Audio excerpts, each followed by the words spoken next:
네, 안녕하세요. 2024년 과학기술인 협동조합 설립 교육 및 컨설팅 운영자 과정에서 오늘 4회차 교육을 진행하게 되었습니다.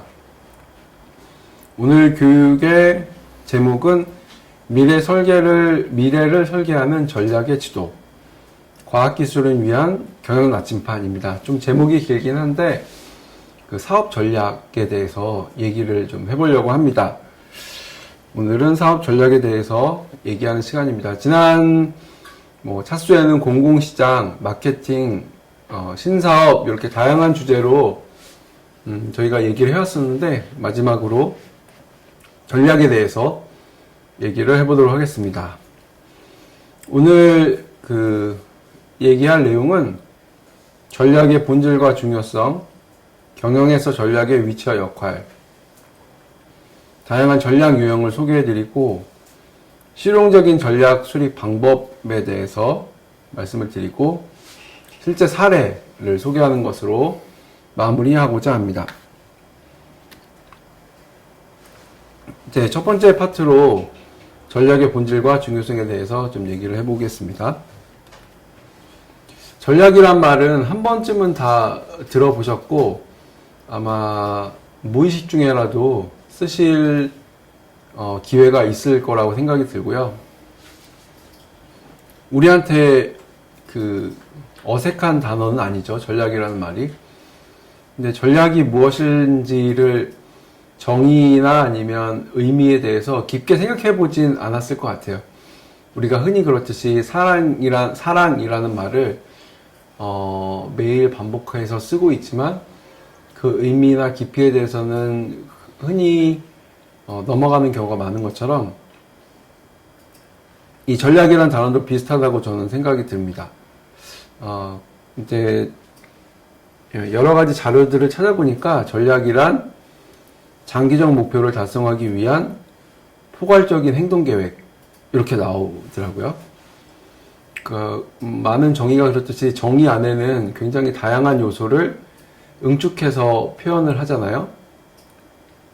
딱 눈에 들어오는 게 장기적 목표가 먼저 들어옵니다. 계속 뒤에서 말씀드리겠지만 되게 중요한 접근 중에 하나거든요. 장기적 목표라는 거. 그 다음에 포괄적이라는 말이잖아요. 포괄적. 그 다음에 행동계획. 이 세 개가 다 전략이라는 말에 들어가게 됩니다. 또 다른 정의를 한번 볼게요. 이건 어디 책에서 나오는 정의가 아니라 제가 예전부터 이렇게 접해왔던 어떤 경영 분야의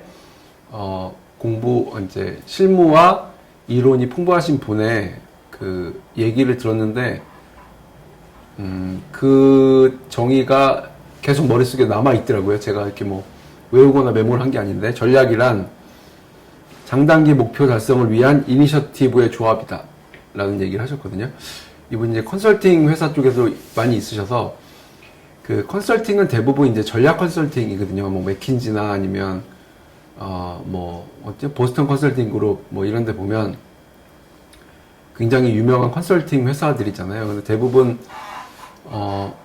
컨설팅이 전략 컨설팅이라고 합니다. 그러니까 전략 컨설팅이라는 거는 어떻게 전략을 취해야 될지를 컨설팅을 해준다는 거고, 그러면 전략이 있기 전에 이 정의에 따르면 목표가 있는 거잖아요. 그 목표는 누가 정하는 걸까요? 의뢰하는 기업이 당연히 정하겠죠. 예전에 제가 어떤 사례를 본 적이 있는데 LG U+에서 다른 LG 전자군요. 예. LG 전자에서 다른 전자 회사와 마찬가지로 휴대폰 사업을 굉장히 크게 벌렸었잖아요. 그리고 후발주자였기 때문에 굉장히 불리한 위치에 있었지만 어쨌든 최선의 노력을 다 했을 거고, 근데 어떤 어려움에 이제 봉착을 했죠. 그것을 타개하기 위해서 컨설팅 회사의 도움을 받아서 뭔가 이제 어떻게 우리가 나가야 될 것인가에 대해서 전략을 제 컨설팅을 받았고, 그게 맥켄지인가 어딘지는 잘 모르겠는데, 그러면 이제 몇 가지 안이 나올 거잖아요. 쉽게 얘기하면 이런 거잖아요. 휴대폰 계속 한다. 두 번째, 안 한다. 안 한다면 어떻게 할 것인가. 그러니까 정리하면 쉽지만 이 한마디를 하기 위해서 얼마나 많은 조사와 또 생각과 고민이 있었겠어요. 그 전략 방향성이 옳다는 것을, 혹은 이게 옳은 결정이란 것을 확인하기 위해. 왜냐면 그 결정 하나에 따라서 그 LG전자의 어떤 그 향후 행보나 큰 그 위험과 아니면 수익이 날 수 있는 분기점이 될 수도 있잖아요. 그러니까 우리는 결론을 알고 있지만, LG전자가 휴대폰 사업을 포기한 결론을 알고 있지만, 그것을 하기 위해서 아주 유명한 컨설팅 회사의 전략 컨설팅을 받았고, 그래서 거기에 따라서 했는지는 저도 잘 확인이 안 되지만, 어쨌든 그 목표와 장기적 목표는 회사가 갖고 있는 거죠. 지금 우리가 이런 상황이 있는데 휴대폰 사업을 계속 해야 됩니까 말아야 됩니까? 라는 어떤 큰 그 목표에 있다. 우리 수익 악화나 여러 가지 이슈가 있어서. 그래서 이 이니셔티브라는 말은 그 특정한 문제 해결이나 목적 달성을 위한 새로운 계획이라는 게 제일 첫 번째 의미고요. 또 하나는 진취성, 그러니까 결단력이나 자주성을 의미하고, 명사로서는 주도권, 주도를 의미합니다. 그러니까 이런 세 가지 의미를 조합해서 봤을 때 이 이니셔티브라는 얘기는 자기가 뭔가 그 목적을 갖고 주도적으로 어떤 그 계획을 실행하는 느낌의 이미지를 많이 갖고 있지 않아요? 뭔가 이렇게 수동적으로 끌려가는 게 아니고, 목적도 없는 게 아니고, 그게 이제 이니셔티브가 갖고 있는 어떤 단어가 내포하고 있는 의미이거든요. 그러니까 전략이 이 두 번째 정의에 따르면 장기적 목표 달성을 위한, 이거는 이제 목적으로 나오는 거니까 빼면 이퀄이 되잖아요. 전략이란 이니셔티브의 조합이다. 더 단순하게 하면 전략은 이니셔티브이다. 이렇게 볼 수 있는 거잖아요. 근데 그 이니셔티브가 있으려면 가장 상위에 목표가 있어야 된다는 거예요. 목표 없이 전략이 있는다는 건 말이 안 되는 거고, 그런 전략 자체는 의미가 없는 거예요. 무의미한 거예요. 무의미한 거죠. 그 무의미 자체가 의미라고 하면 뭐 그것까지는 할 말이 없지만, 여행을 떠나기 위해서 나는 목적 없는 여행을 하겠다. 뭐 그게 하나의 목적이 되는 거죠. 근데 대부분의 어떤 그 사업이나 비즈니스에는 목적이나 목표가 있고, 거기에 따라서 어떤 길을 가는 거잖아요. 이쪽 길로 가기도 하고 저쪽 길로 가기도 하고. 그런 게 이제 전략의 의미, 분위기, 뉘앙스 뭐 이렇게 표현할 수 있을 것 같은데요. 뒤로 가면서 조금 더 구체적으로 보도록 하겠습니다.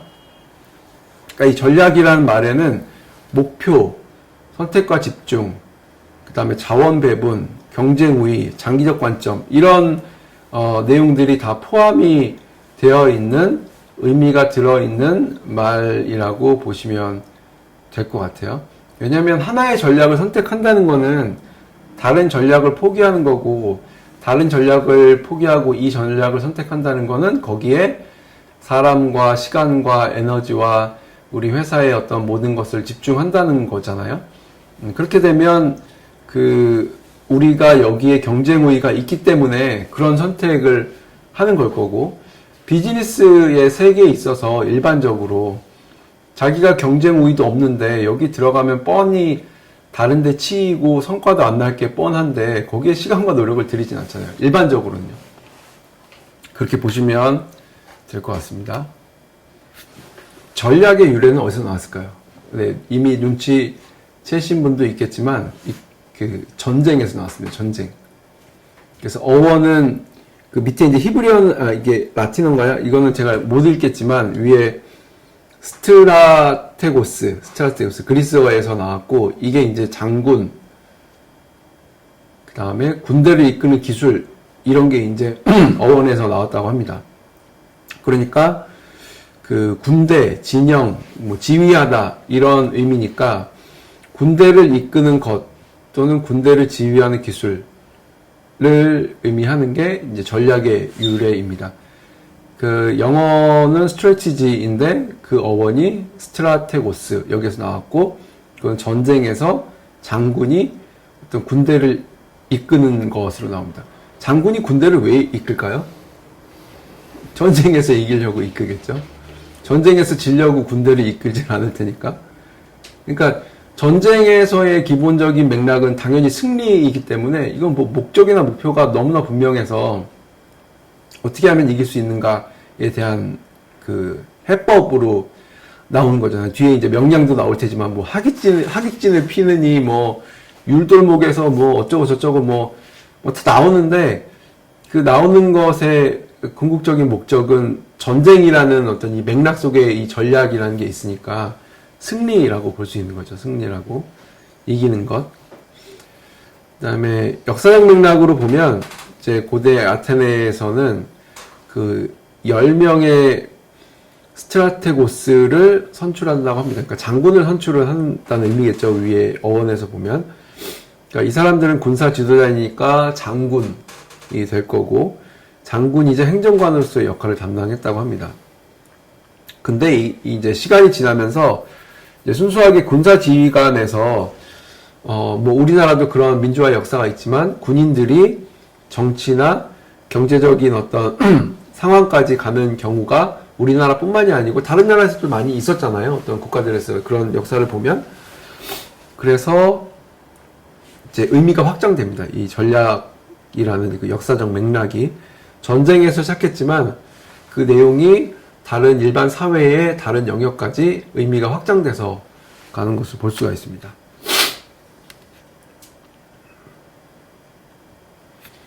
그 현대적 의미로는 어떻게 진화를 하냐면 19세기에 그 저는 읽어보진 않았지만 전쟁론이라는 유명한 책에서 전략의 개념이 이제 체계적으로 정립이 됐다고 하고요. 경영에서는 저는 전략이란 말을 무수하게 많이 들었고 책만 펼치면 전략입니다. 무조건 전략. 전략도 경영 전략, 마케팅 전략, 매체 전략, 그 커뮤니케이션 전략, 모든 단어에 전략이라는 말이 붙어서 거의 남용 수준으로 이제 경영에서 많이 나오게 됐고요.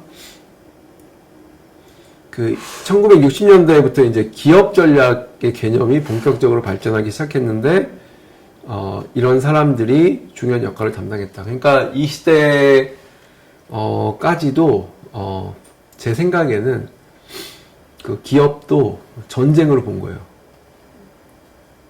이기고 지냐의 싸움, 매출이나 아니면 이익을 갖고 와서 소비자들을 많이 갖고 있느냐 없느냐 이런 그 보면 전략이라는 말을 썼다는 것 자체가 하나의 전쟁을 의미하는 거죠. 이기고 지는 싸움. 그래서 군사 전략의 핵심 개념들, 그러니까 이 목표 설정하고 자원을 배분해서 이기는 어떤 이런 게 그 비즈니스에서 많이 적용되고 있고요. 마이클 포터의 이런 그 뭐 5 포시스 모델 이런 거 보면 다 힘의 논리에 의해서 어떤 전략을 취할 것인가 이렇게 그 원리를 보시면 될 것 같아요. 그래서 경쟁이라는 개념이 전쟁을 대체를 해서 그 시장에서 경쟁 우위 확보가 중요한 목표가 되었다라고 하는데 경쟁 우위라는 말도 되게 많이 듣는 단어잖아요. 우리가 남들보다 좀 더 잘하는 거, 남들보다 더 경쟁력 있는 거, 경쟁력이란 말도 너무 많이 듣고 특히 우리 사회는 너무 과도한 경쟁 때문에 문제가 되는 사회라는 그 우리나라 안에서뿐만이 아니고 외부의 시각도 있잖아요. 뭐 어쨌든 이 전략이란 말이 그런 경쟁, 승리, 우위를 점한다, 그 다음에 이긴다 이런 맥락에서 포함하고 있는 그 느낌의 용어라고 보시면 될 것 같아요. 그래서 이제 현대적 의미의 이제 전략은 그 조직의 장기적 목표를 달성하기 위한 포괄적인 계획과 행동으로서 이제 이런 다양한 영역에서 사용되는 보편적인 개념으로 이제 확장되어 가고 있다. 이해하면 될 것 같고요. 리더십이나 뭐 자원 관리, 환경 분석 등 다양한 요소를 포함하는 이런 개념을 포괄하는 내용으로 이해하시면 될 것 같습니다. 그러니까 이런 것들이 이제 맥락이나 아니면 어떤 뉘앙스를 풍기고 있는지를 알려드리기 위해서 이렇게 쭉 설명을 드렸는데, 머릿속에 기억할 때는 목표가 분명히 있어요. 뒤에 이제 쭉 설명이 나올 건데, 목표나 목적이 있고, 그 다음에 방법으로 이제 단순히 이해할 수도 있지만, 그거보다는 좀 더 많은 다양한 맥락의 개념들이 갖고 있는 단어가 전략이다. 이렇게 보시면 좋을 것 같습니다. 전략의 목표는 이제 어쨌든 승리입니다. 승리. 혹은 우리 요즘의 말로 하면 성공. 또 요즘 언어로 표현은 뭐야? 럭키비키? 뭐 이런 거네? 럭키비키? 승리를 향한 여정에 전략이 필요하고, 제일 처음에 제목에서 말씀드린 것처럼, 그래서 이제 나침판이라는 상징적인 어떤 오브제라고 해야 될까요? 이런 도구가 등장하는 거죠. 목표를 가기 위해서는 가장 좋은 게, 뭐 인생을 살다 보면 그렇진 않죠. 뭐 내가 생각하는 목표가 있었는데 그 길을 도달하는 게 고속도로로 일직선으로 가는 게 아니고, 갔다가 엎어지기도 하고 잘못 가기도 하고, 이런 뭐 과정들이 무수히 반복되겠지만, 어쨌든 우리가 계획을 세울 때는 효율적으로 효과적으로 가기 위해서 일단은 생각을 하잖아요. 그러면 나침판이 있어야 되고, 북쪽으로 가야 된다는 방향성이 우리 조직에 있는데 남쪽으로 가면 안 되잖아요. 물론 남쪽으로 갔다가 돌아올 수는 있지만 방향을 다시 수정을 해서, 그렇지만 그런 방향은 있어야 되니까, 이제 그런 이미지를 전략으로 보시면 될 것 같아요. 네, 이 승리는, 그러니까 승리란 말은, 성공이라는 말은 이제 경쟁 우위, 여기 앞에 이제 지속 가능성이 붙는 이유는, 한번 경쟁 우위를 확보했다고 해서 올해가 다르고 또 내년이 다릅니다. 제가 아까 개인 사업을 말씀드렸던 것처럼, 제가 어떤 브랜딩 관련된 서비스를 하는데 더 역량이 뛰어난 분들이 더 좋은 서비스를 하면 당연히 소비자들은 나를 선택하는 게 아니까 그 사람을 선택을 할 가능성이 높아지잖아요. 그런 의미에서 지속 가능성이에요. 그러니까 소비자 입장에서는 더 좋은 가치를 제공하는 어떤 플레이어들이 많이 나오면 그 사람들이 선택받을 가능성이 높아지는 거죠. 그 다음에 장기적인 가치 창출. 위에 거랑 좀 비슷한 말인데, 이거는 가치 창출 면에서 보는 거죠. 어떤 뭐 우리가 쓰고 있는, 글쎄요, 뭐 어떤 거를 표현하면 좋을까요? 집이라고 한번 해볼게요. 집이라면 어떤 뭐 제품은 아니지만 어떤 이런 것이 가지는 가치가, 예전에는 단순히 쉼의 기능이었잖아요. 근데 이 쉼이라는 안식처, 이런 공간을 떠나서 사회 변화가 되게 아주 많이 들어오고 있잖아요. 뭐 1인 가구가 많아지고, 혼자 사는 것뿐만이 아니고, 집에서 쉼뿐만이 아니고, 뭐 이제 코로나 이후로 재택근무나 아니면 N잡을 하고, 뭐 이런 여러 가지 사회적인 변화를 반영하다 보니까 집이 갖고 있는 가치가 당연히 쉼만 있는 게 아니게 되면서 공간의 변화가 일어나고 혁신이 일어나니까, 그런 것들을 재빨리 캐치하고 있는 기업들은 집에다가 주방 놓고 침대만 놓는 게 아니고 또 다른 요소들, 아니면 그것을 과감히 없애고 다르게 할 수 있는 방법, 아니면 도시에 집이 있지만 지금 이제 5도 2촌, 5도 3촌 이런, 뭐 4도 3촌 이런 얘기를 하면서 세컨하우스라는 어떤 새로운 가치를 창출한 거나 뭐 이런 게 되겠죠. 예, 이런 장기적인 가치 창출은 여전히 이제 트렌드나 이런 사회 변화나 소비자의 가치 변화, 이런 거에 따라서 다 달라지고 있는 거죠. 그래서 그런 이해관계자들이나 아니면 고객들에게 어떻게 만족을 계속 줄 수 있는지, 이런 문제가 이제 승리라는 말에 포함되는 거겠죠. 예전에 전쟁에서 승리는 너무나 당연하잖아요. 군사들이 부딪혀갖고 우리가 10,000명이었고, 그 다음에 적들은 30,000명이었는데 진짜 열심히 싸워갖고 적들이 한 20,000명 죽고, 우리는 한 몇천 명만 죽어갖고 대승을 거뒀어. 그러면 전쟁의 승세가 기울어서 이제 쳐들어가고 뭐 사람이 죽고 이러면서 그런 승패가 갈리는 어떤 이런 것이 승리였다면, 비즈니스의 승리는 그런 게 아니고, 고객의 마음을 어떻게 보면 뺏는 거죠. 고객의 마음을 뺏는 거. 다른 말로 하면 고객에게 더 좋은 가치를 제공을 해줘서 그분들이 화폐로 우리한테 대신 돌려주잖아요. 돈이라는 화폐로 대신 돌려주는 그것을 통해서 계속 이제 기업들이 지속 가능하게 성장하게 되는 이런 선순환을 얘기한다고 보시면 될 것 같습니다. 그 승리의 주요 지표들은 또 이제 한 단계 더 들어가게 되면 뭐 재무적 성과가 있을 수 있죠. 매출이 늘어나고, 그다음에 고객의 수가 늘어나고, 그다음에 뭐 시장 점유율 같은 경우에는 MS라고 하죠. 마켓쉐어라고 하는 뭐 우리 이제 뭐 집, 뭐 건설 뭐 이쪽으로 따지자 보면 우리가 아파트 뭐 공급에 있어서는 업계 1위다. 뭐 브랜드 그 인지도가 1위다. 뭐 이런 게 우리의 중요한 승리의 주요 지표가 될 수 있겠죠. 그다음에 고객 만족도, 그다음에 혁신 역량, 뭐 조직의 효율성 이런 것들이 이제 다 승리의 주요 지표를 나타낸다고 볼 수 있습니다. 네.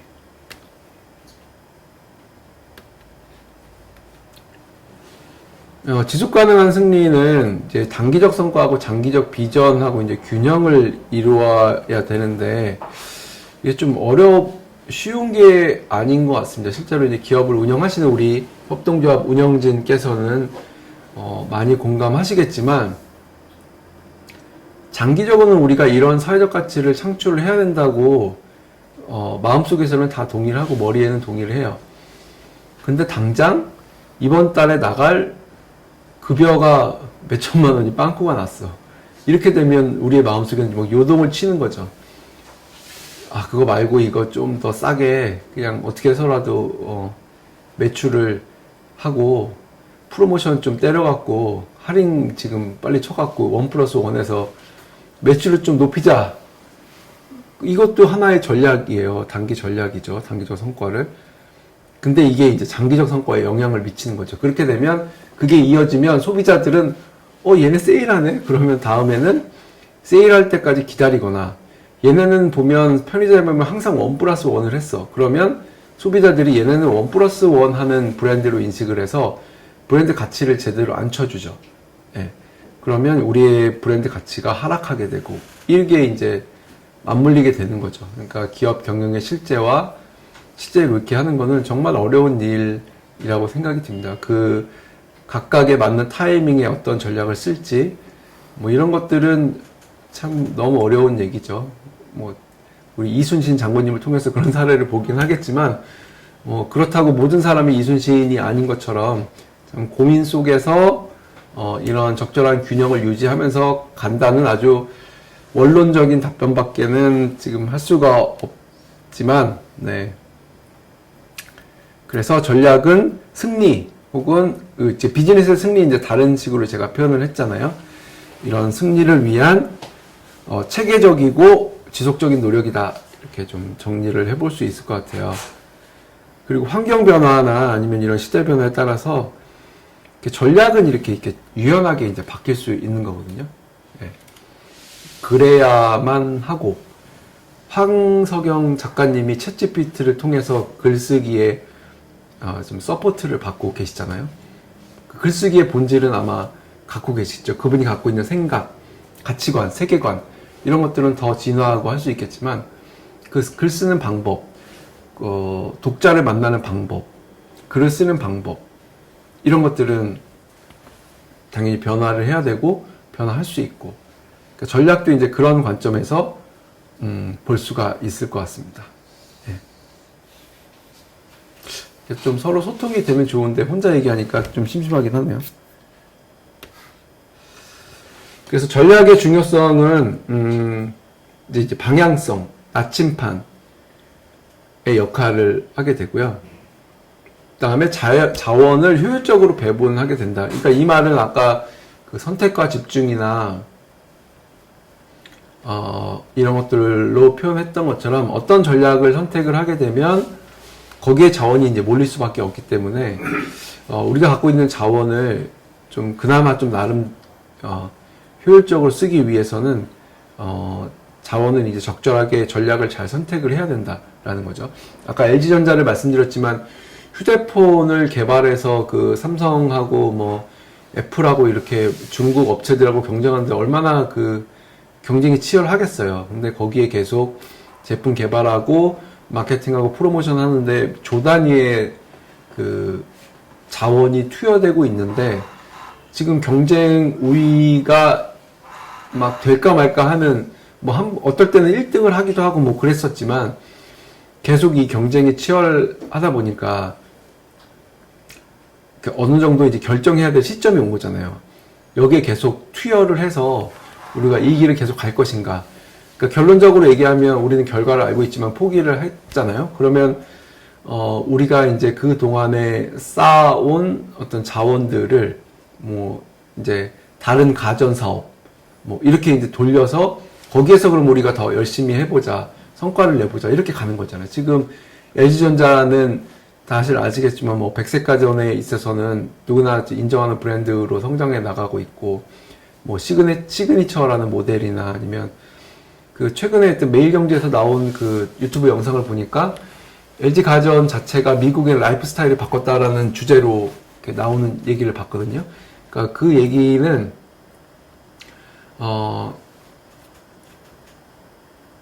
그 세탁기하고 건조기가 미국은 그 전형적인 목조 주택에 보면 지하에 있어요. 왜 지하에 있냐면 미국 가전들이 덩치가 커갖고 되게 시끄럽거든요. 뭐 지이나 이런 데 보면 막 그러니까 생활 공간으로 못 올라오는 거예요. 그러니까 다 지하에 넣는 거예요. 막 시끄럽고 소음 막 이런 게 있으니까. 근데 LG전자 가전을 너무 잘 만들어. 그래서 이 가전이 이제 위층으로 올라오고 있대요. 소음도 적고 그래서 충분히 이제 문만 닫아놓으면 활용할 수 있는 게 되니까. 그러니까 라이프 스타일 지하로 내려가는 것보다 생활 공간에서 그걸 해결하는 게 훨씬 더 편하잖아요. 예, 뭐 그런 내용들이 라이프 스타일을 바꿔서 백색 가전해서 LG가 이제 갖고 있는 경쟁력을 휴대폰에 쏟아 부을 거를 이렇게 이제 자산을 돌려서 거기서 계속 경쟁 우위를 확보할 수 있도록 이제 그 조정을 한 거죠. 포트폴리오나 이런 이제 그런 게 이제 전략적인 결정에 따라서 조직의 목표 이렇게 가는 방향이 달라지는 이런 것을 볼 수 있는 사례가 아닐까 싶어요. 네, 차별을 통한 시장 포지셔닝 뭐 이런 것들이 제가 지금 말씀드린 것과 다 같은 맥락이라고 보시면 될 것 같습니다.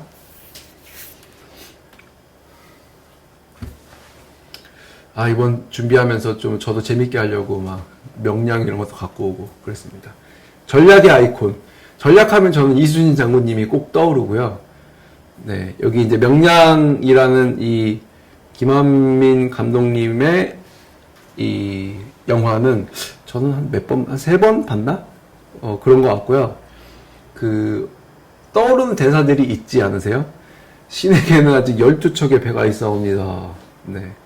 그 다음에 또 제가 머릿속에 있는 거는 그 이제 막 전쟁하면서 두려움을 용기로 바꿀 수만 있다면 자기 아들한테 이제 얘기하면서 그 두려움은 백성들도 갖고 있었고 군사들도 갖고 있었는데 그 영화 한 장면에서 군사의 이제 탈영하는 한 군사의 목을 베는 장면도 나오고 이제 그 그 백성들이 두려워하는 어떤 이런 장면이 있는데 그 장군이 먼저 들어가서 선봉에 앞서 싸우잖아요. 그러다가 그 모습을 본 이제 군사들이 그 두려움이 다시 이렇게 나라를 지키기 위해서 자기를 헌신하는 그런 이제 영화의 표현에서는 그런 모습을 보고 다시 이제 마음을 돌이켜서 이제 용기로 전환이 되는 네.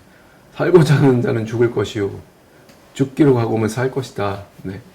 최민식 배우님의 연기를 한번 보도록 하겠습니다. 酔いは整いました。丹念まで一日半あれば十分でござります。主戦はわしがいただくことにする。 적선이 이미 200척이 넘었소이다. 무려 1만이 죽었어. 이 싸움은 불가합니다. 아직 신에게는 12척의 배가 남아있사옵니다.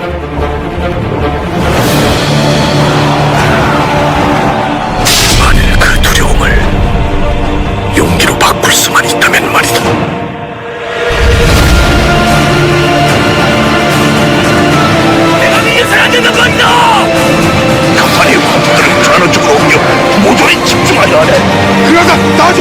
된다고 말하게! 더 이상 살 곳도 물러설 곳도 없다.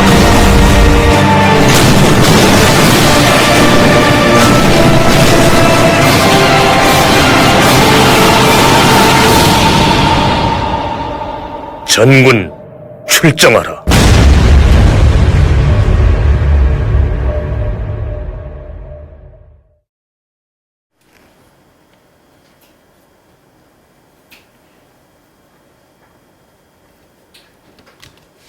네, 재밌게 보셨죠?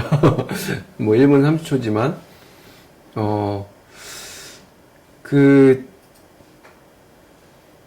이 전략이라는 것의 그 단어를 생각을 하면 뭐 이 영화를 봐도 그렇고 되게 뭐라 그러나 결기 같은 게 좀 느껴져야 됩니다. 네, 결기, 배수해진,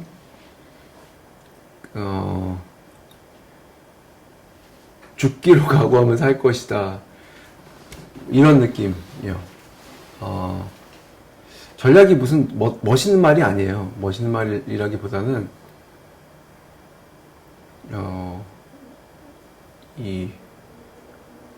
더 이상 물러설 곳이 없는 이런 거 앞에서 하는 선택. 그러니까 경영진의 선택이 항상 그런 그 벼랑 끝에 선 것 같은 느낌이 들 때가 많지 않으세요?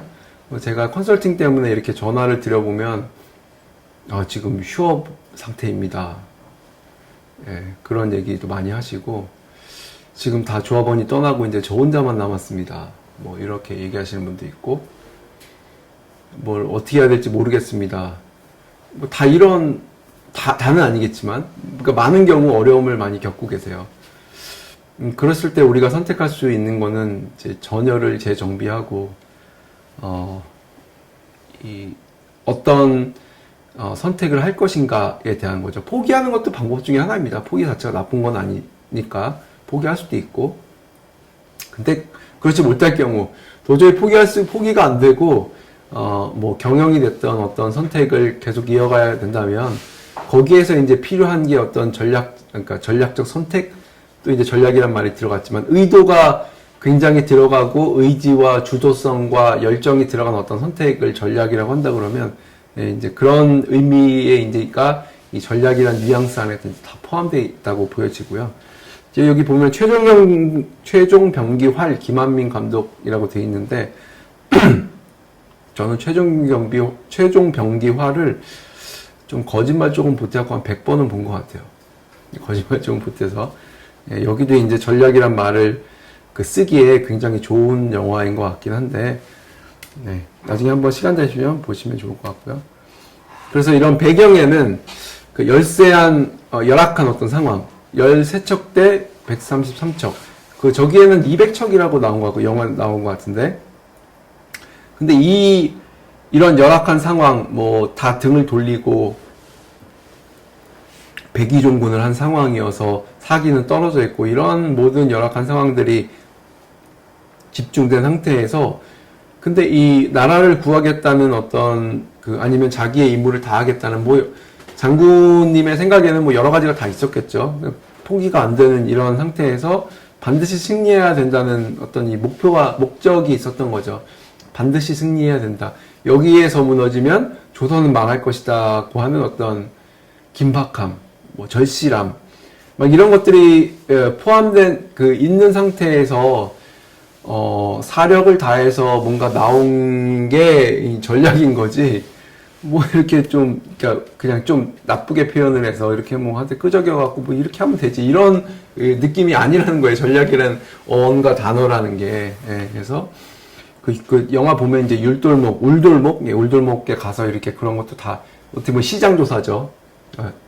시장조사를 하시고, 그 다음에 지형지물을 완벽히 숙지하고 파악을 하고, 그 다음에 돌려놓기 어려운 이 사람들의 두려움을 용기로 바꾸는, 영화상에서는 이런 일들이 어떻게 보면 전략이었죠. 예, 전략이었고, 그러니까 우리는 뭐 울돌목, 뭐 지형을 활용했다 이 정도만 생각하기 쉬운데, 사실은 제일 어려운 게 사람의 마음을 어떻게 바꿔놓을 것인가, 이런 결정들, 이런 것들이 이제 어려운 거겠죠. 이제 압도적으로 승리를 하고 그다음에 그 임진왜란에서 패배하지 않을 굉장히 큰 교두보를 마련한 그 이제 역사적인 순간이었죠.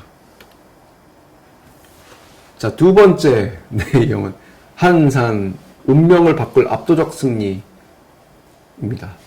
자, 이것도 한번 보시죠. 네, 저 혼자 얘기하면 재미없으니까.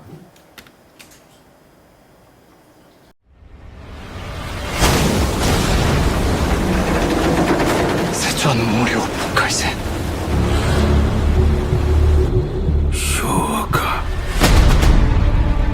이순신とはいかようなものか思いのほか手ごわけ敵将じゃ 시방 우리는 공세가 아니란 수세야. 리순신 영감은 대체 어찌 싸우려 하십니까? 朝鮮征伐はなされるでありましょう 바다 위의 성이라니 가당치도 않는.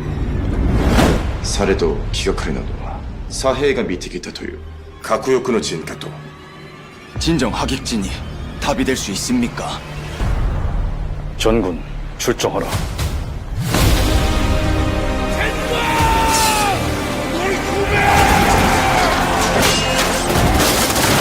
대체 이 전쟁은 무엇입니까? 의와 불의의 싸움이지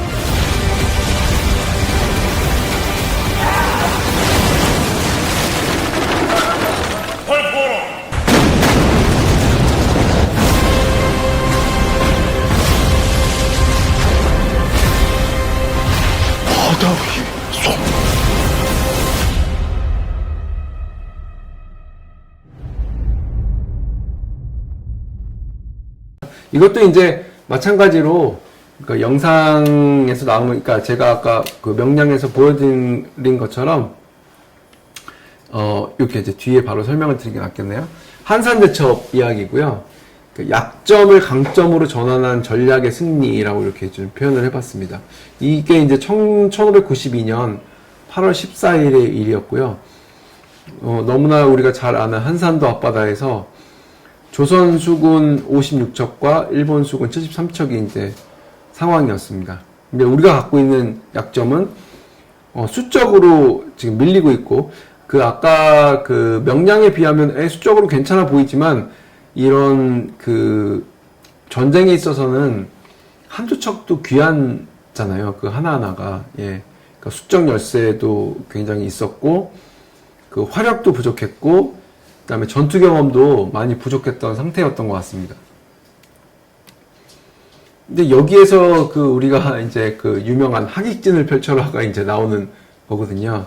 그러면 그 하객진이라는 게 어떻게 보면 대표적인 아이콘처럼 이렇게 그 전략으로 나왔는데 이제 그 전략으로 나오기까지 그다음에 이제 좁은 수로에서 이제 이 넓은 곳으로 유인을 해서 그 이제 이름이 준사인가 그럴 거예요. 그 이제 왜군에서 이제 저희 쪽으로 그 이렇게 뭐라고 그래나 어쨌든 이렇게 온 사람, 네. 이 준사를 통해서 계속 정보를 파악하고 있었죠. 첩보를 해갖고 그다음에 이제 판옥선의 기동력 등을 활용을 해서 하객진 형태로 이제 그 포위를 해서 영화를 보시면 이렇게 쭉 갔다가 이렇게 옆으로 이렇게 해갖고 이제 거기서 이렇게 화포를 쏘갖고 이렇게 그 전멸을 시키고 뒤로 돌아갔고 또 하고 그래서 굉장히 충격을 주고 당황하게 만들고 그래서 제대로 싸워보지 못하고 이기는 이런 장면이 있잖아요. 그래서 이런 그 이제 승세에 있어서 그 한산에서 교두보를 마련했다면 이번에는 이제 더 이상 그 대들지 못하도록 압도적인 승리가 필요했던 시점에서 이 대전이잖아요. 말 그대로 대전이 지금 한산대첩하고 명량대첩하고 또 하나가 뭐가 있는데 세 개의 대첩이 있잖아요. 노량대첩, 요 세 가지에 있어 대첩 대자가 아무나 붙지 않잖아요. 어디에나 붙는 게 아니잖아요. 이런 그 것들을 통해서 이제 이순신 장군님이 우리나라의 어떻게 보면 긴 역사에서 국민적인 영웅으로 이렇게 추앙을 받는 그런 게 있지 않았나 싶습니다. 말을 하면서도 중간중간에 이렇게 약간 가슴이 떨려오는 그런 거를 저도 느끼고 있거든요.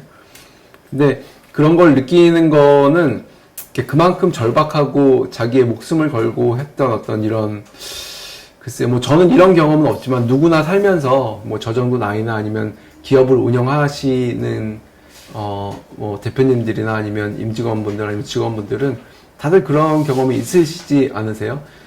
내가 여기에서 뭐 이렇게 운영이 잘 안 되면 우리 가족이나 아니면 직원들이 이렇게 나락으로 떨어질 수도 있고, 아니면 그런 절체절명의 어떤 상황들, 네, 위기를 극복하시기 위해서 밤잠을 못 주시는 순간들, 이런 순간들이 너무너무 많잖아요. 어문 부도가 나고 막 이런 어려운 순간들, 그래서 이제 가정이 이제 좀 힘들어지고 뭐 이런 일들이 누구나 다 겪는 순간들이잖아요. 예. 이제 그런 그 순간들을 잘 극복하고 이겨낼 수 있는 어떤 방법을 찾아가는 과정이자 아니면 지혜로운 선택, 이런 것들의 전략의 의미가 아닐까 싶어요. 뭐 단지 뭐 무슨 뭐 마케팅 전략이니 경영 전략이니, 전략이란 말이 들어가면 약간 좀 멋있어 보이니까 그런 어떤 외형적인 멋들어짐이 아니고 이런 절박함이 밑에 깔려 있는, 예, 죽고 사는 문제, 전쟁이었잖아요. 전쟁에서 죽고 사는 문제에서 그 선택을 해야 되는 그런, 예, 게 전략이 아닐까 싶습니다. 네, 이제 하깃진 전법이 이런 병력을 아까 말씀드린 대로 이제 선제 공격을 해서 화포를 해갖고 한 방에 보내버리고 당황하게 만들어서 제대로 싸우지도 못하게 하는 이런 효과를, 예, 가지고 있었던 것 같습니다. 그래서 59척 중에 47척이 격침이 됐으니까 너무나도 놀랐을 것 같아요.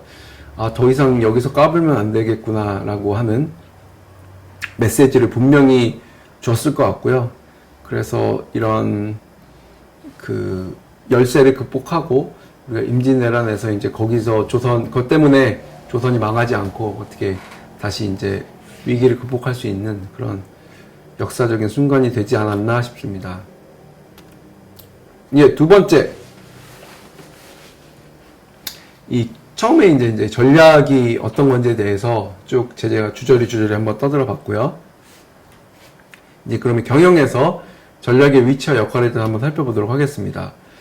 경영에서는 계속 말씀드리지만 이 목표, 목적, 이 상위가 항상 있어야 됩니다. 전쟁에서는 승리라는 아주 단순한 목표가 있었지만 그 전략에서는 경영에서의 그 목표나 목적은 굉장히 많을 수 있잖아요. 기업의 미션은 하나일 수 있지만 각각의 뭐 성과 목표나 부서의 목표들은 다 다를 수 있기 때문에 그게 잘 정립되지 않으면 전략도 이제 다른 방향으로 가게 되죠. 그러면 이제 기업이 헤매게 되고, 그래서 조직 구조에 따르면 뭐 미션, 비전, 전략, 핵심 과제, 실행 계획 대부분 이 순서로 가게 됩니다. 대부분 이 순서로. 그래서 전략의 역할이라는 것은 아까도 말씀드렸지만 이제 방향을 제시를 하고 자원을 효과적으로, 효율적이죠. 이제 효율적이 맞는 단어죠. 효율적으로 배분을 하고, 그 다음에 차별화를 통해서 경쟁 우위를 창출하고, 이런 이제 전략의 역할들을 수행하게 됩니다. 자, 이제 그림들이 나오니까 조금 더 재미있게 볼 수 있을 것 같은데, 이 그림을 보시면, 대부분 이제 미션, 비전, 목표, 전략, 이렇게 네 가지 정도만, 너무 복잡해도 이게 층차가 복잡해도 어려워지니까 이 네 가지 정도가 가장 노멀한 것 같고요. 미션은 조직의 존재 이유입니다. 왜 우리 기업이, 왜 우리 회사가 이 세상에 있어야만 하는가. 그래서 애플에서 많이 한다는 되게 유명한 그 질문이 있잖아. Why에서 시작하라. 왜에서 시작하는 거죠. 무엇이에서 시작하는 게 아니고, 어떻게 해서 시작하는 게 아니고, Why에서 시작하는 거. 왜 우리가 굳이 이런 제품과 서비스를 내야 되느냐. 그럼 고객한테 필요해서 내겠죠. 내겠는데, 그게 정말 고객한테 필요한 거냐. 아니면 경쟁사가 그거에 대해서 지금 잘하고 있지 않냐. 라는 질문 정도는 꼭 해보시면 좋을 것 같아요. 이미 잘하고 있는 데가 많이 있을 수 있는데, 근데 그게 아니고, 제가 보니까 고객이 이런 어려움을 겪고 있는데, 그것을 해결하고 있는 데가 없는 것 같아. 경쟁사가 한다고는 하는데 너무 못해. 내가 하면 잘할 것 같아. 그럴 때 이제 비즈니스 기회라는 거가 이제 정말 강력하게 떠오르는 거거든요. 그런 그 압도적인 우위. 왜냐하면 이 압도적이란 말을 표현하는 이유는 금방금방 이 경쟁자가 눈 뜨고 나면 생겨나는 경우가 많아요. 차별화가 잘 되지 않는 경우. 그러면 가격 경쟁력이 또 있어야 되는데 그것도 이제 쉽지가 않거든요. 그러니까 이제 그렇다고 이제 창업을 포기하라는 이런 말씀을 드리는 게 아니고 적어도 이제 그런 질문부터 시작을 하시라는 의미에서 말씀을 드리는 겁니다. 네. 그다음에 비전이 이제 비저블이나 아니면 보다에서 이제 나온 단어니까 이제 눈에 보이는 거예요. 아, 우리 회사의 존재 목적은 이건데 보인다는 거는 5년 정도로 생각하시면 될 것 같아요. 5년 후에는 우리 회사가 이렇게 돼 있을 거야. 이게 비전입니다. 대부분 비전하고 미션을 많이 헷갈려 하세요. 그렇지만 정리해드리면 미션은 존재 이유. 왜 있어야 되냐? 굳이 없어도 될 것 같은데 그럼 안 하시는 게 낫죠. 근데 있어야 된다면 지금 상태에서 5년 후에는 우리가 이런 모습이 돼 있을 거야. 여기에는 뭐 미션을 설정하는 방법도 굉장히 다양하니까 그거는 이제 말씀드리지 않겠지만 뭐 매장이 지금 10개인데 5년 후에는 100개가 된다. 이런 것도 미래상이 될 수 있겠지만 이게 조직원들의 가슴을 뛰게 하지는 못할 것 같아요. 예. 그렇지만 뭐 예를 들면 우리는 이렇게 그 가슴을 뛰게 하는 어떤 이제 그런 비전을 제시하면 좋겠죠. 예.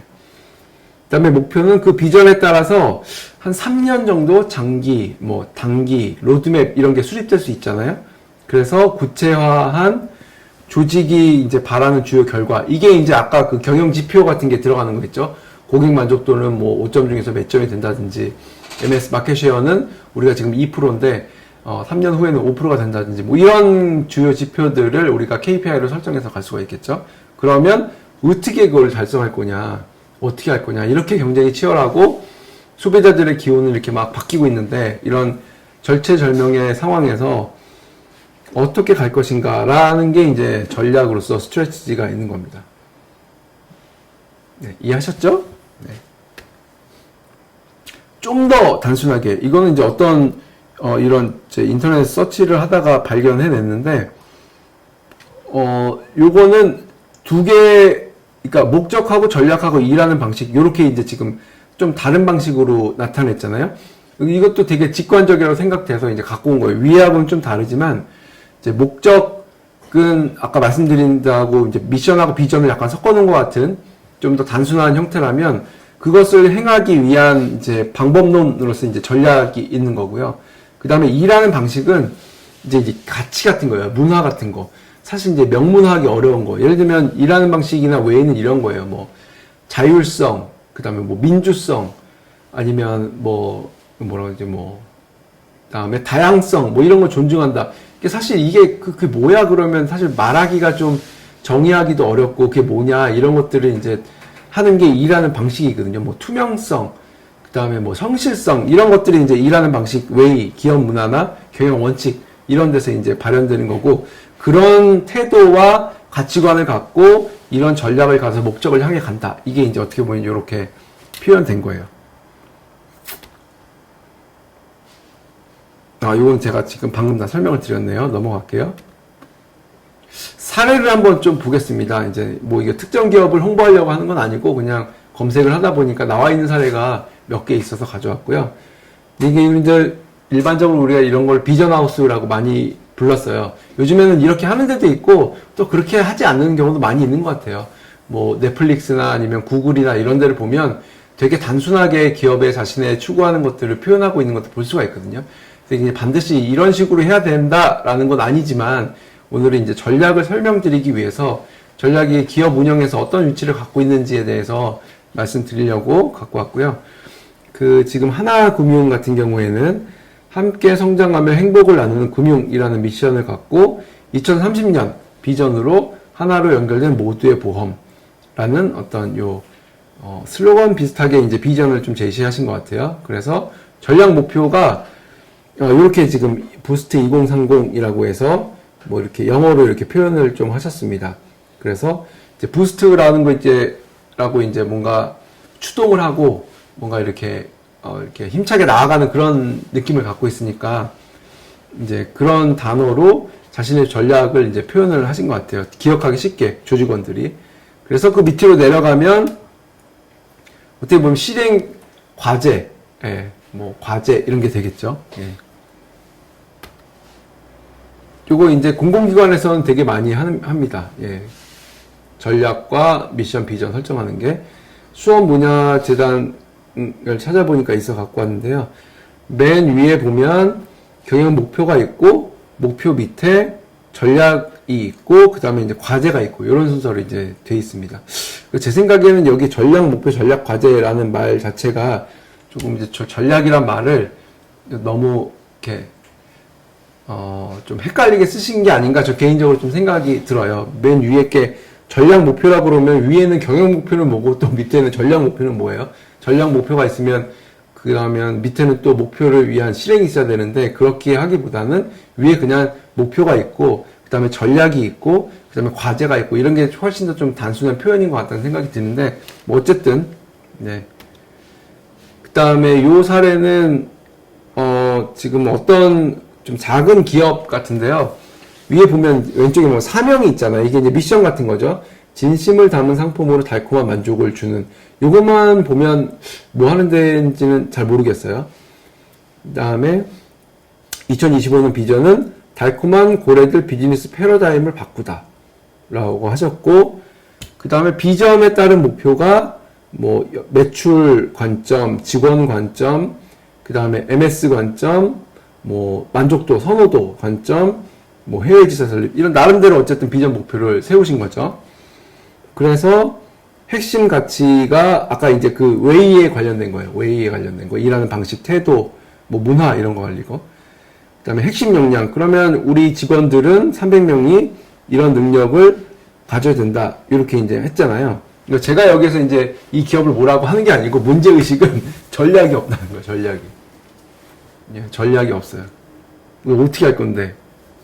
아마 근데 제가 봤을 때는 이 핵심 역량이 전략이 아닐까라는 생각이 들긴 하는데 좀 명확하게 표현을 해주시면 더 좋지 않았을까라는 생각이 듭니다.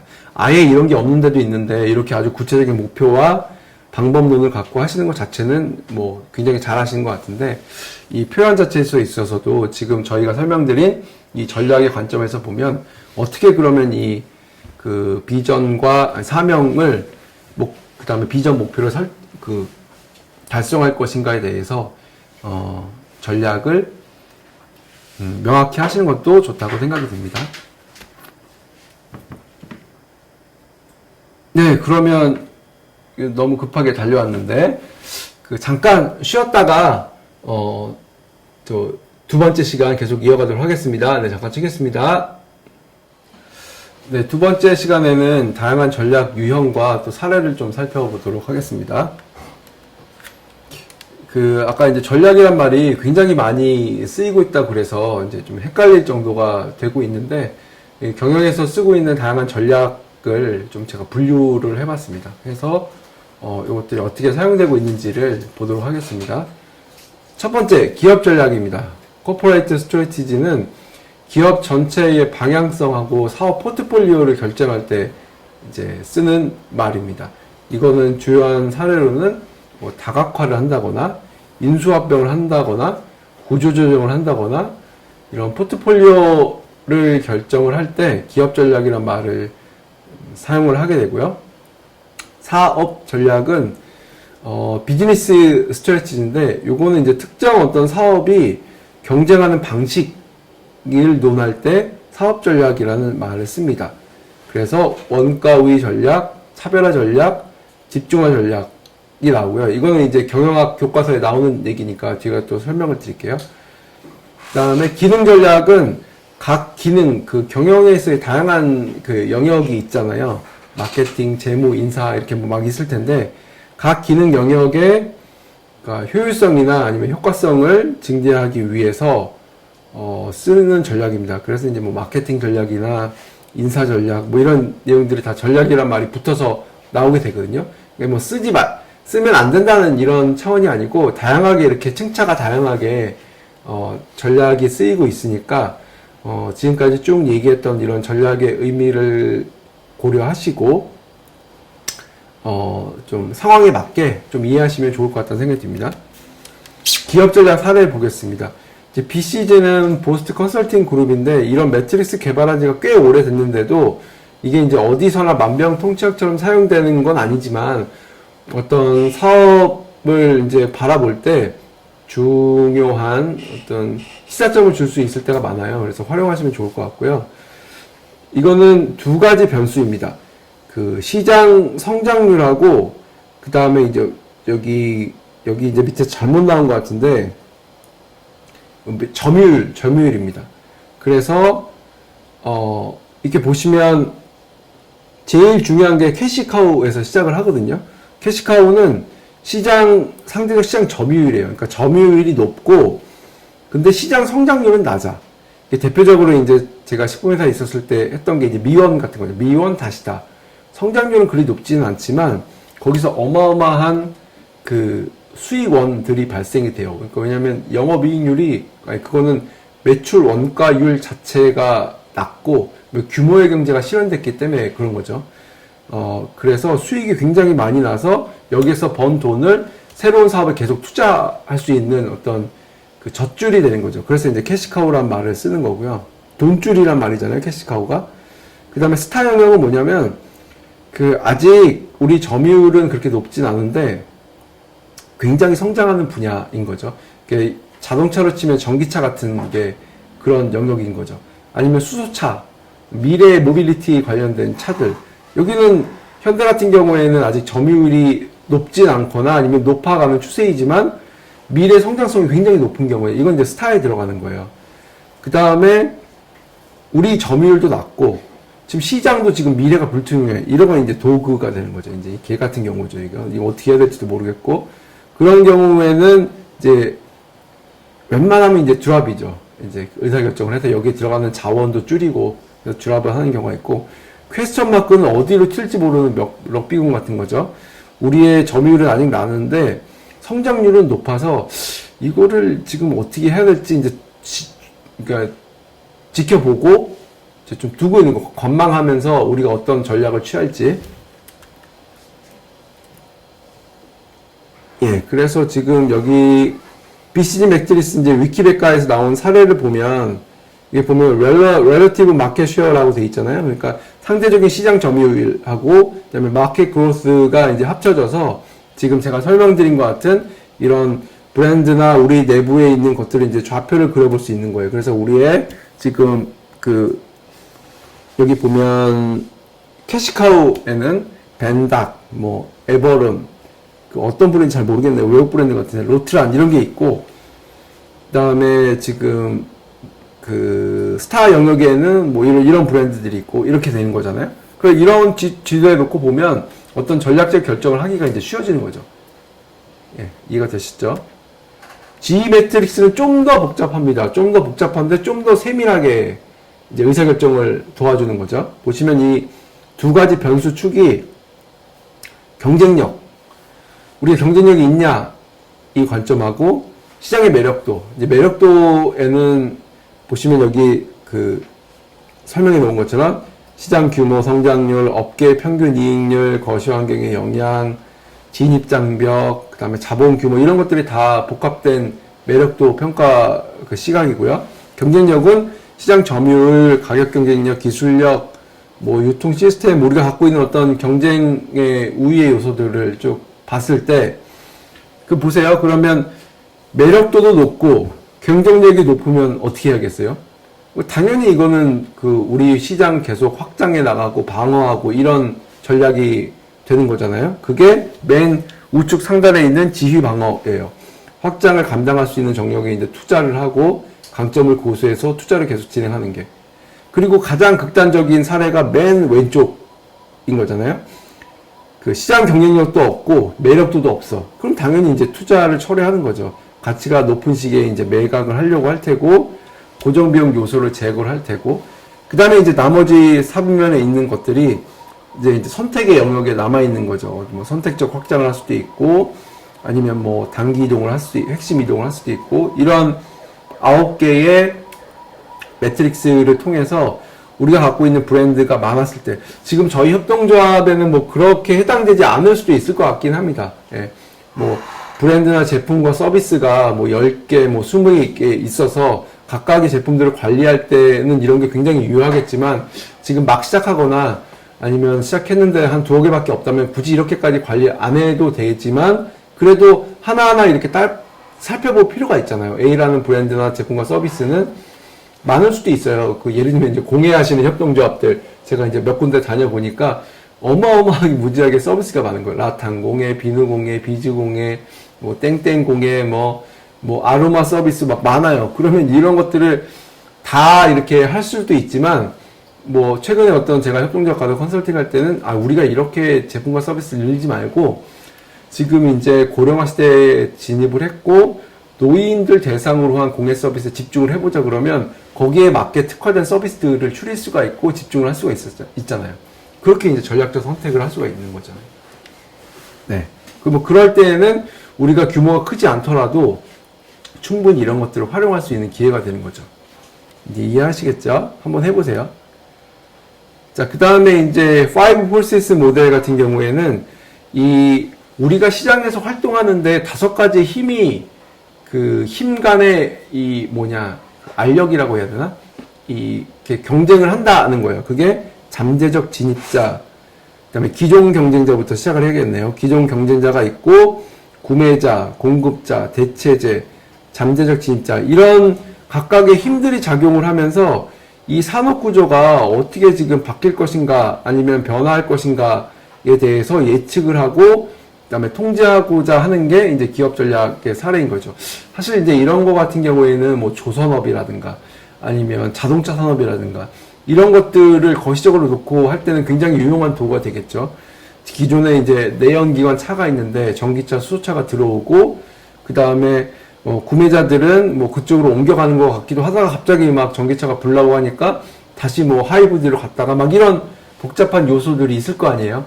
이런 게 때 중요한 이유가 그런 큰 기업들에서는 자원을 한번 투자하기 시작하면 뭐 몇천억 조 단위로 투자를 하니까 이런 거에 대한 정확한 분석 아니면 예측이 중요하기 때문에 이런 이제 컨설팅에 대한 어떤 이런 전략이 굉장히 중요하게 대두가 되는 거죠. 자, 풀무원 사례를 한번 보겠습니다. 이제 냉장식품에서 두부로부터 시작을 한 풀무원이 건강 컨셉의 라면을 2011년, 벌써 10년이 넘었네요. 했는데, 현재까지, 계속 신사업을 추진하고 있습니다. 처음에는 이분들이 냉장라면을 했어요. 근데 사람들이 라면 하면 어디 가서 찾아요? 당연히 상업매대에 가서 찾잖아요. 그러니까 이게 안 맞는 거예요. 소비자 인식하고. 그래서 이분들이 전략을 바꾼 거죠. 상온으로 가자, 우리 따라가자. 해서 다만 겉면은 계속 유지하고 있죠. 그리고 조미료가 덜 들어가거나 들어가지 않은 이 스프, 그러니까 건강에 먹는 라면 이렇게 해서 계속 진화해 가면서 하고 있습니다. 네. 이제 사업 전략의 사례를 보겠습니다. 사업 전략 방금 했는데 기억이 안 나실 거예요. 네, 어려워. 사업 전략은 특정 사업 단위의 경쟁 방식을 결정하는 거고, 예. 그래서 이제 마이클 포터의 제너릭 전략에 보면 이제 전략을 선택을 하는데 어려운 말일 수도 있는데 그냥 우리가 한번 일상생활을 하면 한번 떠올려 볼게요. 뭐 다들 커피 좋아하시니까 이제 커피를 예로 들겠습니다.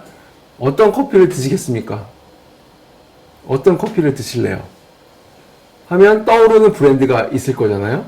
그러면 왜 브랜드를 선택을 하셨을까요? 뭐 왜라는 질문에 뭐 지금 온라인으로 연결되어 있지만 한번 생각을 해보세요.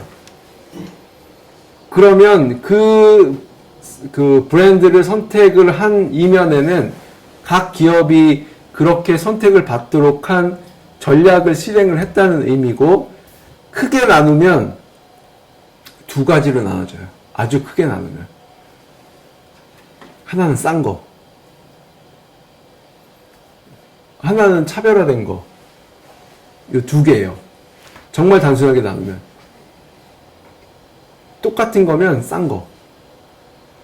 안 똑같으니까 차별화된 거. 이렇게 나눠지고요. 그 다음에 거기서 좀 더 분화하면 우리가 이제 그 틈새 시장이라고 하잖아요. 그래서 그 집중화된 차별화라고 해서 아주 틈새 시장에서 거기가 1위가 되는 거. 뭐 이렇게 좀 더 한 3가지 정도로 정리해 볼 수 있을 것 같거든요. 그래서 경쟁 우위라고 하는 거는 원가 우위를 갖거나 차별화 우위를 갖거나 크게 보면 이 2가지예요. 아니면 틈새 시장에서 1등을 하거나. 네. 이 말은 쉬운데 또 이거 참 실제로 하다 보면 차별화를 도대체 말은 들었는데 도대체 어떻게 차별화를 하란 말이냐. 당장 내가 유튜브를 한번 하려고 해도 이제 퇴사하고 유튜브 하고 싶다는 얘기가 지금은 모르겠습니다. 좀 들어간 것 같기도 하고 아니면 아직까지 아씨 못해 먹겠다 유튜브나 해야지 하고 했는데 하려고 그러니까 어마어마한 경쟁자들이 이미 막 하고 있고 하고 이제 내가 준비하는 순간에도 막 새로운 콘텐츠들이 뭐 이렇게 눈을 자극하면서 들어오고 있고 하다 보면 이제 이게 안 되겠다 다시 이제 직장으로 돌아가야겠다라고 하실 수도 있고 그만큼 쉽지 않잖아요. 자신이 자신만의 미디어를 갖고 있다는 그 장점에 맞게 장점과 이면에는 또 비슷비슷한 콘텐츠들이 나올 경우에는 도대체 그 차별해야 되는 포인트가 쉽지가 않잖아요. 그렇다고 무슨 원가를 거기에서는 또 할 수도 없는 거고 이 원가 같은 경우에 예전에 이제 제조업 중심이었으니까 똑같은 제품이면 싸게 파는 게 장땡이잖아요. 예. 요즘에 지금 개인 프랜차이들도 많이 죽어가고 있고 커피로만 보자면 뭐 한 잔에 48만 원짜리 하는 커피도 본 것 같은데 아니 잘못 봤나? 하여튼 그런 초고가도 있고 그 다음에 한 잔에 3,000원도 비싸다 1,500원도 비싸다 그래서 1,200원짜리 나오고 막 이렇게 막 그 저가 커피는 또 경쟁을 거기서 하고 있고 뭐 그렇잖아요. 예, 그런 것처럼 원가 리더십 같은 경우에는 이제 대표적인 경우가 월마트나 이케아 같이 이렇게 볼 수가 있을 것 같고요. 차별화 같은 경우에는 고객한테 이제 이거 가치가 좀 다르다라고 인식이 되고 그렇게 받아들이는 것 같아요. 그 애플하고 테슬라 같은 경우이죠. 중국에서 아무리 그 BYD라고 하는 테슬라가 1등이 아닙니다. 전기차 판매량에 있어서는 중국의 BYD가 1등인데 아무리 BYD를 갖다 주더라도 나는 테슬라만 탈 거야. 아무리 그 뭐 땡땡 뭐 핸드폰이 좋다고 하더라도 나는 애플만 쓸 거야. 그러면 이건 답이 없는 거거든요. 그러면 내가 그게 좋으니까. 그다음에 집중화 전략 같은 경우에는 이제 자동차로 치면 현대, 기아, 뭐, GM, 뭐, 이런 거 아니고, 아니다. 나는 포르쉐, 나는 페라리. 이렇게 어떤 영역에서 굉장히 스페셜한 가치를 제공하고 있는, 예. 이런 경우에는 이런 선택을 할 수가 있습니다. 하나하나만 다 따져봐도 그렇게 다 쉬워 보이진 않네요. 그 다음에 이제 성장 전략입니다. 예, 성장 전략은 엔소프 매트릭스라고 있는데, 이 보세요. 이제 이 매트릭스에는 왼편에 있는 신시장과 기존 시장, 기존 제품과 있는 신제품, 그 나누는 관점을 보시면 되는데, 보세요. 이제 이거를 시장 침투 전략, 시장 개발 전략, 제품 개발 전략, 다각화 전략, 이렇게 부르거든요.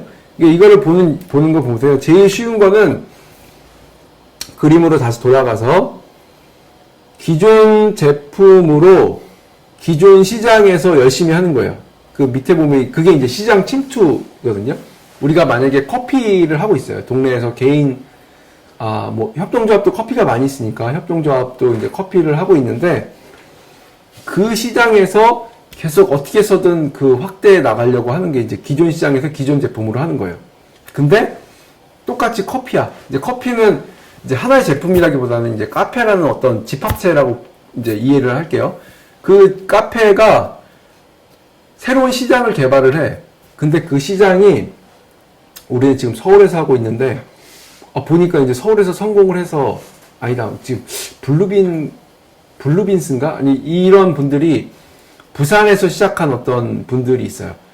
성공을 해서 이제 서울로 올라오는 경우가 있죠. 이런 경우에는 기존 제품을 갖고 새롭게 지역을 달리 신시장으로 가는 거잖아요. 이런 건 이제 시장 개발이에요.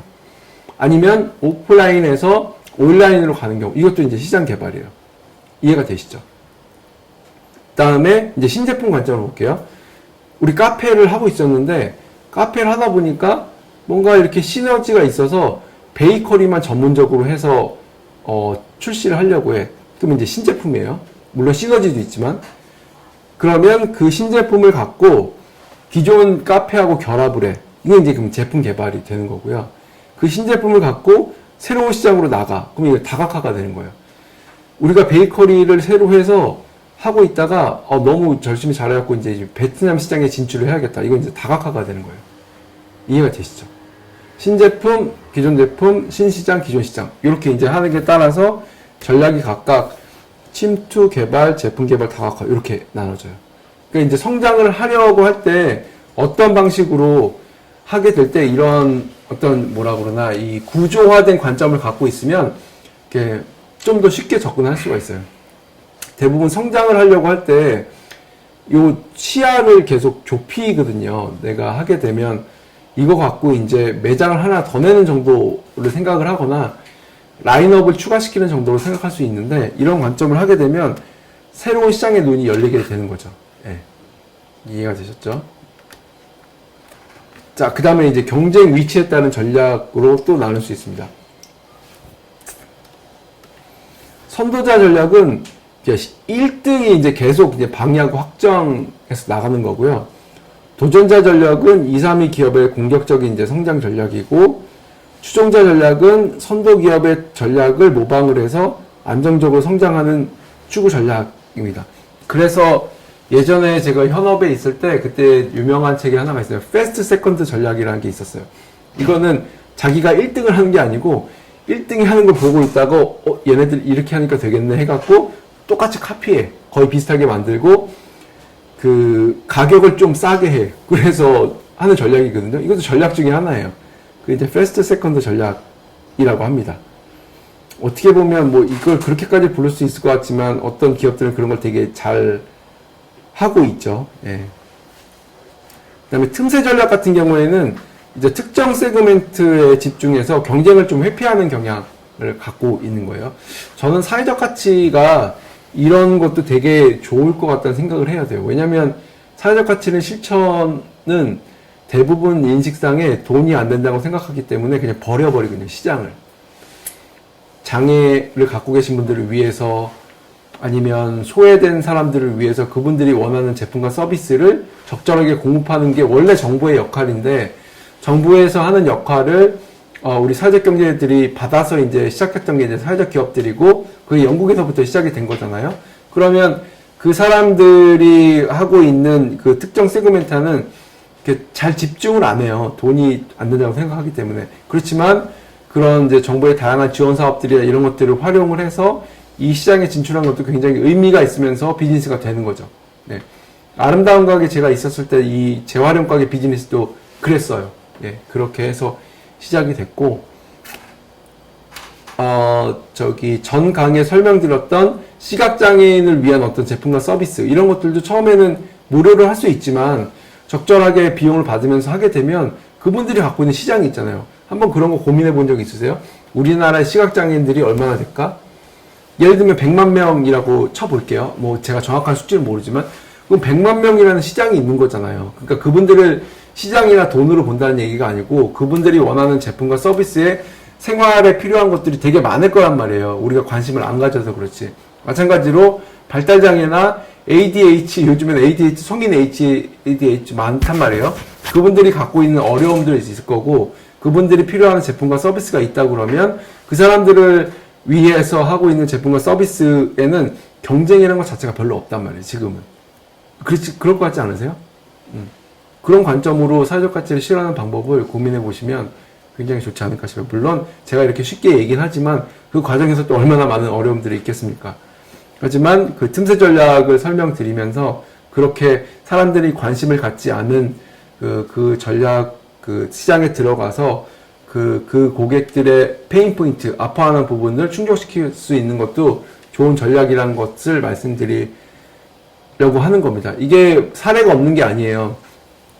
다국적 기업인 유니레버가 인도에서 이 사례로 성공을 한 사례는 굉장히 유명한 경영학 교과서에 나오는 사례들이에요.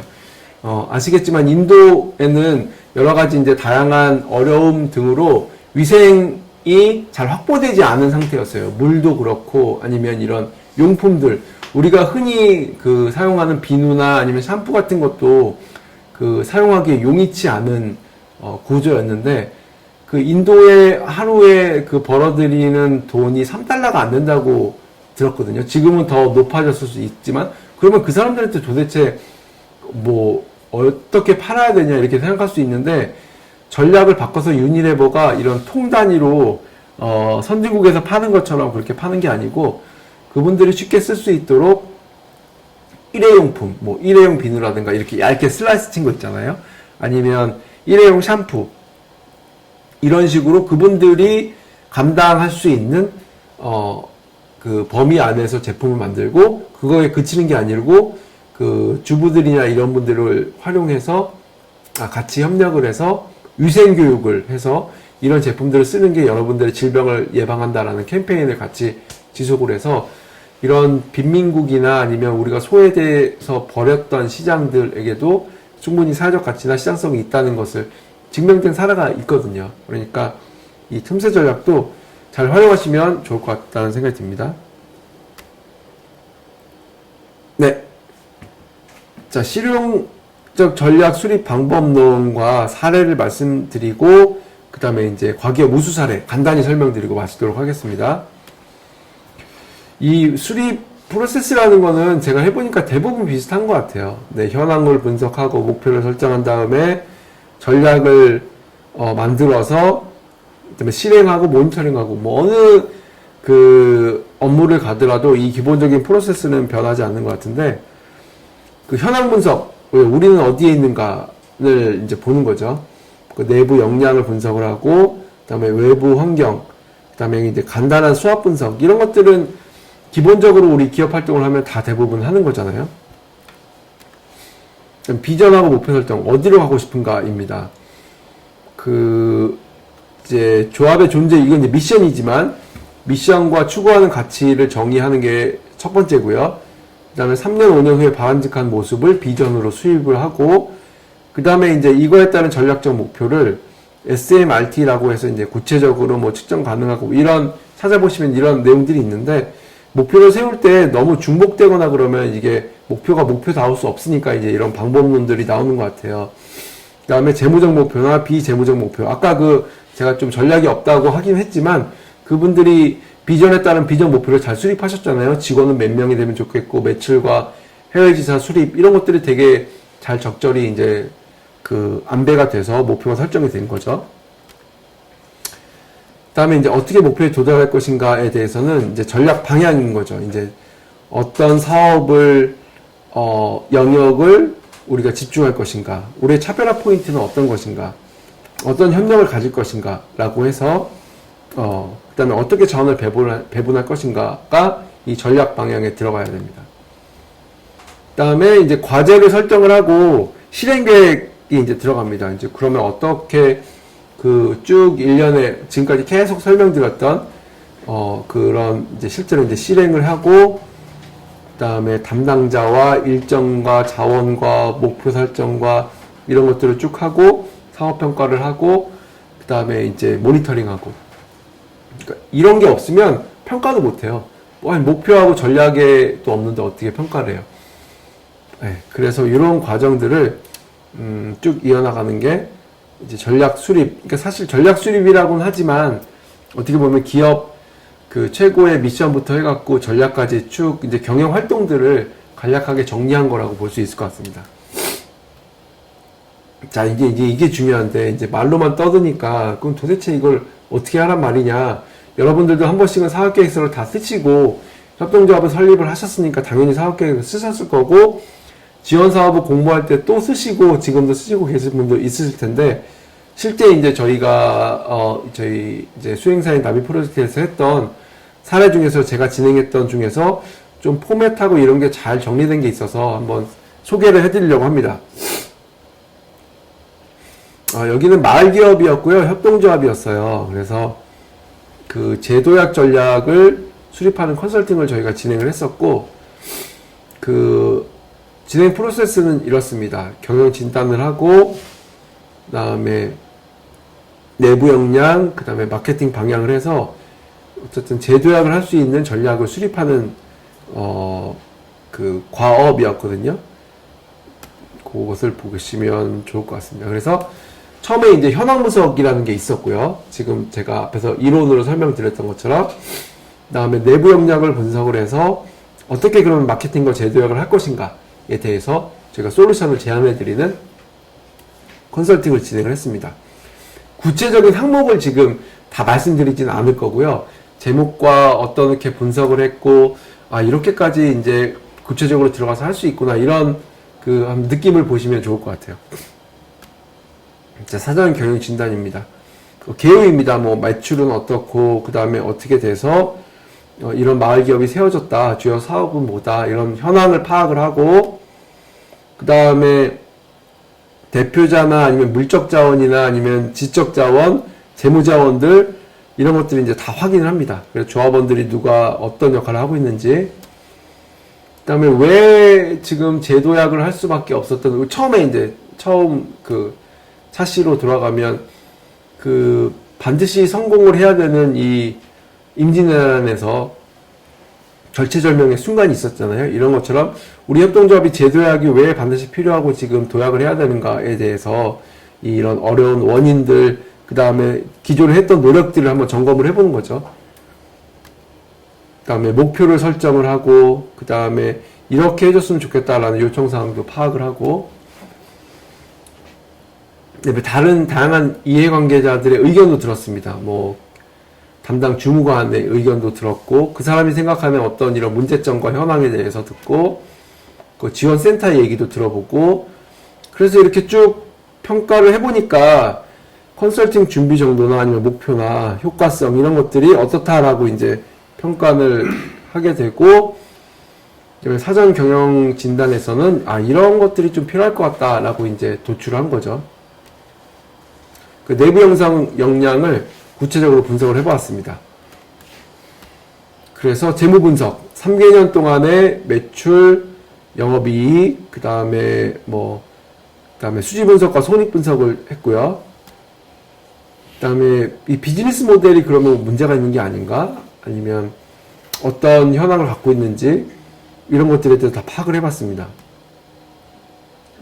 그 다음에 지금 외부 관계 분석, 그 수합 분석을 한 거죠. 정책, 사회문화, 기술환경, 이 비즈니스 갖고 있는 사람들의 내용을 갖고, 그래서 이런 분석들, 뭐 내부에 있는 시스템이나 조직 구조, 사업 전략, 뭔가를 갖고 있는지 이런 것들을 다 분석을 해봤고, 사회적 가치 SBI도 측정을 해봤고요. 그래서 내부 역량을 해보니까 아, 이런 그 개선 필요점이 있구나라고 이제 또 이거 도출을 했습니다. 그러니까 이런 사전에 했던 그 내용을 기반을 해서 전략을 이제 도출하게 되는데요. 제품 서비스 이제 기능 진단 모델이라고 있는데, 얘가 이 기업이 갖고 있는 제품 서비스를 분석을 해서 그 다음에 어떤 지금 그 시장 현황에서 이런 노력을 하고 있는지를 분석을 한 거예요. 뭐 이런 질병 키우 캠프나 브랜드가 어떻게 돼 있고, 그 다음에 이 3C 분석, 4C 분석을 다 했을 때 어떤 시사점을 우리가 도출해낼 수 있는지, 그래서 아, 이런 식으로 우리가 방향성을 갖고 가야겠구나 라는 것들을 확인할 수가 있었고요. 그래서 당연히 수합 분석을 진행을 하고, 마케팅 방안으로 이런 게 필요합니다 라고 제안을 해드렸고, 그럼 재도약을 어떻게 해야 될까? 그래서 이제 벤치마킹도 진행을 해봤어요. 벤치마킹을 해서 뭐 이런 다양한 유사한 프로그램을 갖고 있는 것들을 다 확인을 하고, 구체적인 내용도 정리를 하고, 그 다음에 이제 경영 개선이나 아니면 이런 전략 방향에서 필요점들을 쫙 종합을 해봤습니다.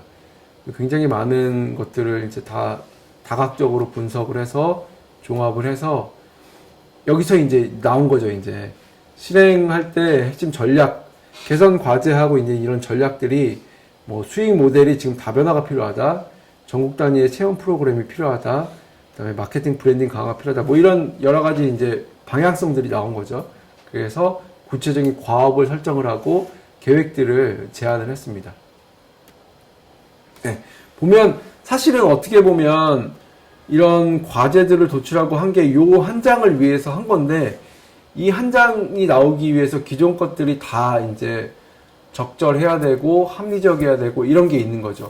그렇지 않아요. 뭐 몇천만 원짜리 혹은 몇 억짜리 몇십억짜리 컨설팅이라고 해도 그 규모나 무게감이 다른 거지, 내용은 다 이렇게 이제 그 비슷하게 도출이 되는 거거든요. LG전자에서 아까 그 휴대폰 사업 말씀드릴 때도 나올 수 있는 결론의 선택지는 어떻게 보면 명확하잖아요. 우리가 지금 휴대폰 사업을 계속 할지 말지 고민하고 있는데, 그거에 대해서 분석을 해서 적절한 방향과 전략을 제시해 달라고 하는 거는 지금 계속 해도 된다.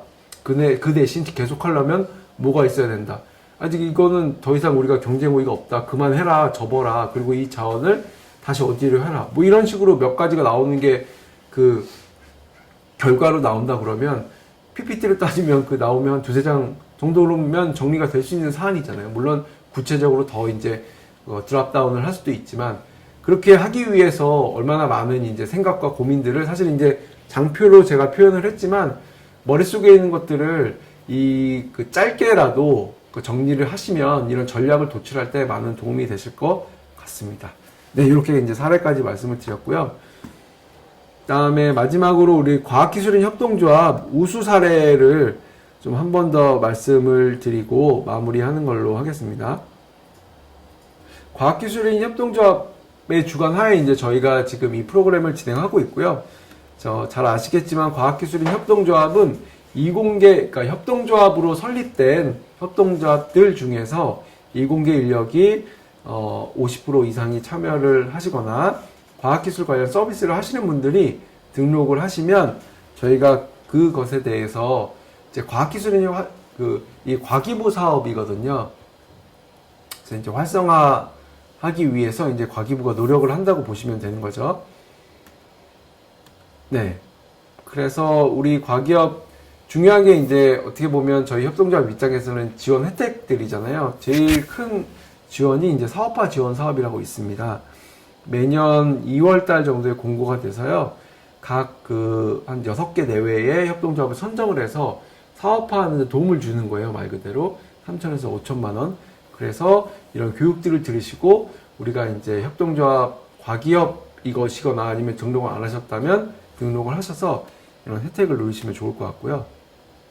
그 다음에 교육 컨설팅은 지금 하고 있는 이런 교육들이라든가 아니면 그 기업들의 각각 니즈에 맞는 컨설팅을 통해서 과학기술 협동조합이 애로사항을 해결하고 좀 더 성장할 수 있도록 지원해 드리고 있습니다. 그 다음에 이제 지금 뒤에 우수 사례 같은 경우에도 말씀을 드리는 것처럼 협동조합을 홍보해 드리거나 아니면 자원 연계를 지원해 드리는 활동도 하고 있고요.